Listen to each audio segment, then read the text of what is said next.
चलिए ऑर्गेनिक का लेक्चर लेके आए हैं हम यहाँ पे आपके सामने। इससे पहले नॉमेनक्लेचर मैक्सिमम चीजों के हमने डिस्कस कर लिए हैं। आज एक इम्पोर्टेंट एक स्पेशल लेक्चर है हमारा यहाँ पे, और इस लेक्चर में हम डिस्कस करेंगे। देखिए कहीं ऐसा भी हो सकता है, मैं सिंपल बताता हूं आपको, कहीं ऐसा भी हो सकता है कि एक ऑर्गेनिक चेन है आपके पास, कार्बन और कार्बन की चेन है, और उस चेन में एक से ज्यादा फंक्शनल ग्रुप आगे। इससे पहले जितने भी केसेस पड़े वहां एक फंक्शनल ग्रुप होता था। फॉर एग्जांपल अल्कोहल होता था, कार्बोक्सिलिक एसिड होता था, एल्डिहाइड, कुछ भी हो सकता है, लेकिन एक ही था, ठीक है। लेकिन अगर ऐसा हो जाए कहीं कि ऑर्गेनिक कार्बन कार्बन की चेन के साथ एक से ज्यादा फंक्शनल ग्रुप हो जाए, तो फिर क्या करेंगे? किसको हम बोलेंगे फंक्शनल ग्रुप? क्या दोनों को फंक्शनल ग्रुप बोलेंगे, या किसी एक को फंक्शनल ग्रुप बोलेंगे? तो इस चीज को सॉल्व करने के लिए या ऐसे ऑर्गेनिक कंपाउंड का नाम देने के लिए हमने आपके सामने एक टेबल बनाया हुआ है। आप लेक्चर शुरू होने के साथ साथ इस टेबल का स्क्रीनशॉट ले लीजिए और अपनी नोटबुक पे नोट कर लेना। फिर मैं आपको समझाऊंगा कि क्या है और क्या नहीं, और फिर मैं एक रूल बताने वाला हूं आपको। जिस रूल का नाम है प्रायोरिटी रूल।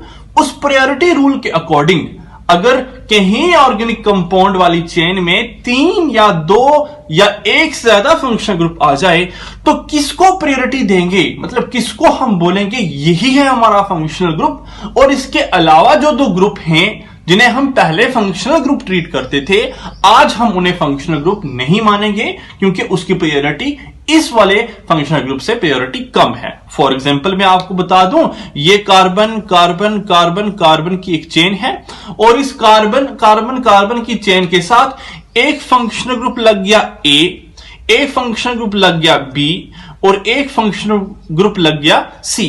मैं प्रायोरिटी रूल आपको पढ़ाता हूं और मैं कहता हूं कि प्रायोरिटी रूल के अकॉर्डिंग सी की प्रायोरिटी ज्यादा है, ए की प्रायोरिटी उससे कम है, और बी की प्रायोरिटी सबसे कम है। तो फिर आप मुझे बताइए, ये 3 फंक्शनल ग्रुप इससे पहले हमने पढ़े, अलग अलग केसेस में पढ़े, ये तीनों के तीनों फंक्शनल ग्रुप होते हैं। लेकिन आज के केस में प्रायोरिटी रूल के अकॉर्डिंग सी की प्रायोरिटी सबसे ज्यादा है, तो ये वाला एक्ट करेगा फंक्शनल ग्रुप का, और ये 2 जो पहले के ही फंक्शनल ग्रुप कहलाते थे, आज वो फंक्शनल ग्रुप ना कहलाने के बावजूद उन्हें हम क्या मानेंगे? उन्हें हम मानेंगे सब्स्टिट्यूएंट। बस ये बात याद रखिएगी आप मेरी, कि सब्स्टिट्यूएंट जब एक फंक्शनल ग्रुप मान दिया जाए, बाकी वाले को हम सब्स्टिट्यूएंट मानते हैं। तो आप इसका स्क्रीनशॉट ले लीजिए, उसके बाद मैं आपको प्रायोरिटी रूल बताता हूं और लिखाता हूं कि प्रायोरिटी रूल क्या है। लीजिए स्क्रीनशॉट। तो ये लिखा मैंने आपके सामने एक रूल, जिस रूल का नाम है प्रायोरिटी रूल। देखिए अब समझने की कोशिश कीजिए, ये है हमारा प्रायोरिटी रूल। आप लिखेंगे प्रायोरिटी रूल, प्रायोरिटी रूल। देखिए क्या है, देखिए बोर्ड छोटा है, दैट्स व्हाई मैं छोटा छोटा लिख रहा हूं, समझिए आराम से। 480 पे करके समझिए जरा, सारे के सारे पिक्सल क्लियर आ जाएंगे आपको, ठीक है। अब जरा सिंपल सी बात है, एक रूल लिखा गया है, रूल के अकॉर्डिंग सल्फोनिक एसिड की प्रायोरिटी सबसे ज्यादा है, कार्बोक्सिलिक एसिड की उसके बाद, फिर एनहाइड्राइड, फिर एस्टर, फिर एसिड क्लोराइड, फिर acid amide, nitrile, aldehyde, ketone, alcohol में से अगर देखा जाए तो एल्डिहाइड की प्रायोरिटी ज्यादा है। फॉर एग्जांपल अगर ये कार्बन कार्बन कार्बन कार्बन, अगर यहां कहीं एल्डिहाइडिक ग्रुप लग गया, यहां कहीं कीटोनिक ग्रुप लग गया, और यहां कहीं अल्कोहलिक ग्रुप लग गया, OH, देखिए ना, CO कीटोन है, COH अल्कोहल है, CHO एल्डिहाइड है, तो किसको मानेंगे फंक्शनल ग्रुप? मानेंगे CHO वाले को फंक्शनल ग्रुप, और इन दोनों को क्या मानेंगे? सब्स्टिट्यूएंट मानेंगे। तो यहां से हम इस रूल से डिस्कस करेंगे प्रायोरिटी। अच्छा जी, अब जरा देखिए, फॉर एग्जाम्पल लेट करते हैं कि कीटोन जब भी होता था, कीटोन के लिए ऑन लिखते थे जब वो फंक्शनल ग्रुप एक्ट करता था, क्योंकि जब भी फंक्शनल ग्रुप होता है हम कहते हैं सेकेंडरी सुफिक्स। फंक्शनल ग्रुप के लिए हम सेकेंडरी सुफिक्स लिखते हैं। लेकिन अब अगर कीटोन यहां पे, अब अगर कीटोन फंक्शनल ग्रुप एक्ट नहीं कर रहा, वो क्या एक्ट कर रहा है? वो एक्ट कर रहा है सब्स्टिट्यूएंट का, तो तब हम कीटोन के लिए क्या लिखेंगे? कीटो या ऑक्सो लिखेंगे। बस यही तो है टेबल मैंने बनाया हुआ, कि जब फंक्शनल ग्रुप था तब वो कीटोन ऑन था, अब वो फंक्शनल ग्रुप नहीं है बिकॉज उसकी प्रायोरिटी कम है, तो अब वो क्या एक्ट करेगा, अब उसका नाम होगा कीटो या ऑक्सो। अच्छा जी, अल्कोहल जब होता था तो तब हम अल लिखते थे कि नहीं लिखते थे, ठीक है, सॉरी ओल लिखते थे, हाँ अल्कोहल के लिए ओल लिखते थे, ओएल ओल, मिथनॉल, इथेनॉल, प्रोपेनॉल, ब्यूटेनॉल लिखते थे ना। तो आज देखिए एल्डिहाइड की प्रायोरिटी ज्यादा है एज कंपेयर टू अल्कोहल, तो अल्कोहल के लिए जो ओल लिखते थे, ओल ना लिख के आज क्या लिखेंगे, आज लिखेंगे हाइड्रोक्सी, क्या लिखेंगे, हाइड्रोक्सी लिखेंगे, ठीक है। बस यहां से मैंने आपको बताया कि जब एक से ज्यादा फंक्शनल ग्रुप हो जाएं तो एक की फंक्शनल ग्रुप की प्रायोरिटी ज्यादा हो, दूसरे की प्रायोरिटी कम हो, तो जिसकी प्रायोरिटी कम है वो एक्ट करता है हमारा सेकेंडरी, वो एक्ट करता है हमारा सब्स्टिट्यूएंट का, और सब्स्टिट्यूएंट के नाम ये लिखे हुए हैं। अल्कोहल बेचारा ओएल था उसका नाम, जब वो हमारा क्या था, यूपीएसी फंक्शनल ग्रुप था, लेकिन अल्कोहल अब फंक्शनल ग्रुप ना रह के सब्स्टिट्यूएंट बन गया, उसका नाम हाइड्रोक्सी हो गया।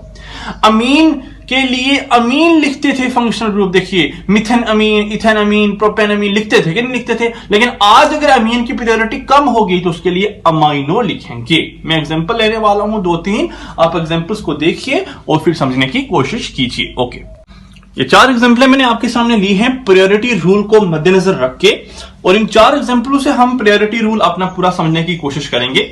देखिए एग्जाम्पल नंबर फर्स्ट को देखने की कोशिश कीजिए और सबसे पहले बताइए कि कौन कौन से फंक्शनल ग्रुप लगे हुए हैं। आपको उन फंक्शनल ग्रुप को क्या करना है, देखना है। तो आपको देख के लग रहा है एक यहां पे COOH वाला फंक्शनल ग्रुप लगा हुआ है, और सर दूसरा फंक्शनल ग्रुप हमारा लगा हुआ है OH वाला, 2 फंक्शनल ग्रुप लगे हुए हैं। अब सीधा दौड़ के आ जाइए आपने प्रायोरिटी रूल की तरफ। देखिए COH वाला फंक्शनल ग्रुप कार्बोक्सिलिक एसिड होता है, कहां पे है, सेकंड नंबर पे है कार्बोक्सिलिक एसिड, और OH क्या है, OH अल्कोहल है, अल्कोहल कहां पे है, यहां पे है। तो प्रायोरिटी कार्बोक्सिलिक एसिड की ज्यादा है या अल्कोहल की ज्यादा है, तो प्रायोरिटी तो कार्बोक्सिलिक एसिड की ज्यादा है। तो हमारा फंक्शनल ग्रुप कौन सा हुआ, ये हुआ हमारा फंक्शनल ग्रुप। अब ये क्या एक्ट कर रहा है, ये एक्ट कर रहा है हमारे सब्स्टिट्यूएंट का। क्लियर है। अब जरा नाम दीजिए इसको। हमने कहा था कि जब भी कार्बोक्सिलिक एसिड का फंक्शनल ग्रुप होगा उसको नंबर फर्स्ट देंगे, तो इसको पहला नंबर दिया, इसको सेकंड नंबर दिया, इसको थर्ड दिया, इसको फोर्थ दिया, इसको फिफ्थ दिया। ठीक है, अब जरा नाम क्या होगा जरा बताइए आप। सबसे पहले सब्स्टिट्यूएंट का नाम होता है, 4 पे एक सब्स्टिट्यूएंट लगा हुआ है, 4 पे OH के लिए क्या नाम था। सीधा जो स्क्रीनशॉट लिया है उस स्क्रीनशॉट की तरफ देखिए। तो हमने कहा था कि जो OH होता है वो जब फंक्शनल ग्रुप होता है तब होता है ओल, लेकिन जब सब्स्टिट्यूएंट होता है तब हाइड्रोक्सी होता है। तो 4 पे लगा हुआ है हाइड्रोक्सी, लिखिए 4 हाइड्रोक्सी। 4 पे हाइड्रोक्सी है तो लिखा 4 हाइड्रोक्सी। कितने कार्बन है, 1 2 3 4 5, 5 कार्बन के लिए हम लिखते हैं पेंट, तो 4 हाइड्रोक्सी पेंट लिख दिया। अब लगाइए सिंगल सिंगल बॉन्ड है तो एन लिखिए, पेंट एन। सिंगल बॉन्ड के लिए एन लिखते हैं ना, डबल बॉन्ड के लिए इन और ट्रिपल बॉन्ड के लिए आइन, तो लिख लिया एन। अब एन और 1 पे है ओइक एसिड, 1 पे OIC, कार्बोक्सिलिक एसिड के लिए ओइक एसिड लिखते हैं, तो 1 पे ओइक, ओ वॉवल है दैट्स वाई ई कैंसिल हो जाएगा, तो नाम होगा 4 हाइड्रोक्सी पेंटेन 1 ओइक एसिड, इसका नाम according to priority rule. Clear है बच्चे। चलिए अब सेकंड एग्जांपल देखते हैं। तो सेकंड एग्जांपल हमारी ये है। अब सेकंड एग्जांपल में फंक्शनल ग्रुप ढूंढिए। फंक्शनल ग्रुप कौन सा है, तो सबसे पहले हमें कार्बोक्सिलिक एसिड दिख गया ये, और सेकंड फंक्शनल ग्रुप हमारा कीटोन दिख गया ये। ठीक है, दिख रहा है आपको, हाँ ठीक है। तो कीटोन कार्बोक्सिलिक एसिड यहां पे है, कीटोन यहां पे। आज भी प्रायोरिटी, अभी भी प्रायोरिटी कार्बोक्सिलिक एसिड की ज्यादा है, कीटोन एक्ट करेगा सब्स्टिट्यूएंट का। तो जरा नाम देना शुरू कीजिए। पहला नंबर हुआ कौन सा, पहला नंबर हुआ ये वाला, क्योंकि प्रायोरिटी इसे भी फंक्शनल ग्रुप यही है। सेकंड ये, थर्ड ये, फोर्थ ये, फिफ्थ ये। क्लियर है। अब जरा नाम दीजिए। 4 पे जब कीटोन था तब ऑन लिखते थे, याद है। आज कीटोन फंक्शनल ग्रुप नहीं है, आज सब्स्टिट्यूएंट है, तो क्या लिखते हैं, कीटो। क्या लिखते हैं, कीटो या ऑक्सो लिखते हैं। तो 4 पे लगा हुआ है ऑक्सो, लिखिए 4 पे ऑक्सो, 4 ऑक्सो। कितने कार्बन, 1 2 3 4 5 कार्बन के लिए paint, 4 oxo paint.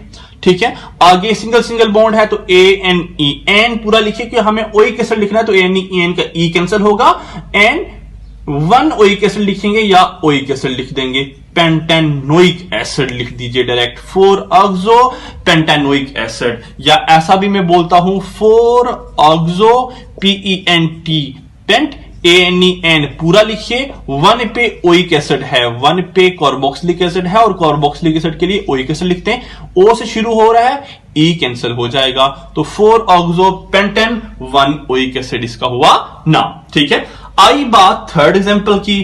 Third example में आपको देखने हैं फंक्शनल ग्रुप कौन कौन से हैं। तो आप बोलेंगे सर एक तो हमारा फंक्शनल ग्रुप NH2 है और दूसरा फंक्शनल ग्रुप OH है, तो बताइए कि प्रायोरिटी रूल के अकॉर्डिंग अमाइन कहां पे है जी, अमाइन यहां पे है, और अल्कोहल कहां पे है सर, अल्कोहल है हमारा, अल्कोहल ये है। सर आप देखिए अल्कोहल की प्रायोरिटी ज्यादा है, अमाइन की प्रायोरिटी कम है, इसका मतलब हमारा प्राइमरी फंक्शनल ग्रुप ये है और ये हमारा सब्स्टिट्यूएंट एक्ट करेगा। अब इन केस ऑफ अल्कोहल हमें वहां से नंबरिंग नहीं करनी होती जहां से हमारा फंक्शनल ग्रुप शुरू हो, हमें लॉन्ग चेन सेलेक्ट करनी होती है, तो लॉन्ग चेन सेलेक्ट करेंगे। देखिए 1 2 3 4 पे फंक्शनल ग्रुप, 1 2 पे फंक्शनल ग्रुप, तो जल्दी कहां फंक्शनल ग्रुप आ रहा है, इस तरफ से आ रहा है, दैट्स वाई नंबरिंग यहां से 1 2 3 4 और 5। अब 4 पे एक सब्स्टिट्यूएंट लगा हुआ है, उस सब्स्टिट्यूएंट का नाम है अमाइनो। ठीक है, जब NH2 फंक्शनल ग्रुप था तब नाम था अमीन, आज सब्स्टिट्यूएंट है तो नाम होगा अमाइनो। तो लिखिए 4 पे है अमाइनो, आप लिखेंगे 4 पे अमाइनो। 5 कार्बन है, 5 कार्बन के लिए पेंट, तो 4 amino pent, single single bond है ANEN पेंटेन। 1 पे नहीं बल्कि 2 पे ओल लगा हुआ है, तो आप लिखेंगे पेंटेन 2 ओल, ओल वॉवल से शुरू हो रहा है तो पेंटेन का E कैंसिल हो जाएगा, 4 अमाइनो पेंटेन 2 ओल होगा इसका नाम अकॉर्डिंग टू प्रायोरिटी रूल। अब बात आती है लास्ट की, तो लास्ट में भी देखिए 2 फंक्शनल ग्रुप हैं, एक है हमारा CHO वाला, एक है हमारा CO वाला। ठीक है, एल्डिहाइड और कीटोन, एल्डिहाइड ये है, कीटोन ये है, एल्डिहाइड की प्रायोरिटी ज्यादा है। प्राइमरी फंक्शनल ग्रुप ये, सब्स्टिट्यूएंट ये, तो नंबर फर्स्ट इसे, नंबर सेकंड इसे, नंबर थर्ड इसे, नंबर फोर्थ इसे। ठीक है, अब 3 पे एक ग्रुप है, 3 पे एक ग्रुप है, अगर ये फंक्शनल ग्रुप होता तो होता ऑन, लेकिन ये फंक्शनल ग्रुप नहीं, ये सब्स्टिट्यूएंट है तो लगेगा ऑक्सो, तो 3 पे है ऑक्सो, तो लिखेंगे 3 ऑक्सो।